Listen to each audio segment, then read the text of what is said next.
China avanza de manera muy acelerada. Creemos que están ya en la pista de la cuarta revolución industrial, de la 5G, de la revolución digital, pues que va a permitir que efectivamente tengan un desarrollo impresionante en materia industrial, en materia tecnológica y científica. China apunta hacia adelante, China es futuro, China es desarrollo tecnológico y científico, y China pues es ejemplo para todos los países que queremos desarrollarnos y queremos quitarnos pues, la explotación del capitalismo. Bueno, hay que buscar siempre los mejores, la gente más honesta, la gente más resuelta, la gente más sacrificada, la gente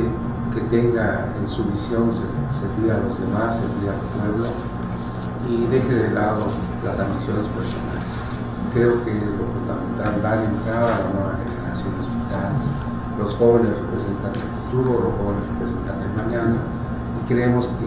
es importante que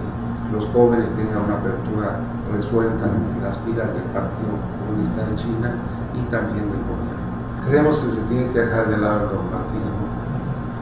tenemos que ser creativos, integrar la verdad universal del marxismo-leninismo a las condiciones concretas de cada país y siempre buscar, como lo ha hecho China, un socialismo con características, con peculiaridades chinas, que ha sido quizás el resultado y la explicación de por qué han tenido tan importantes avances. Porque siempre ha encabezado los grandes reclamos y las grandes demandas de la población. Siempre ha permanecido integrado a su pueblo, siempre ha luchado por sus causas y siempre ha buscado el progreso del pueblo chino. Entonces, en ese sentido, es un prestigio que se ha construido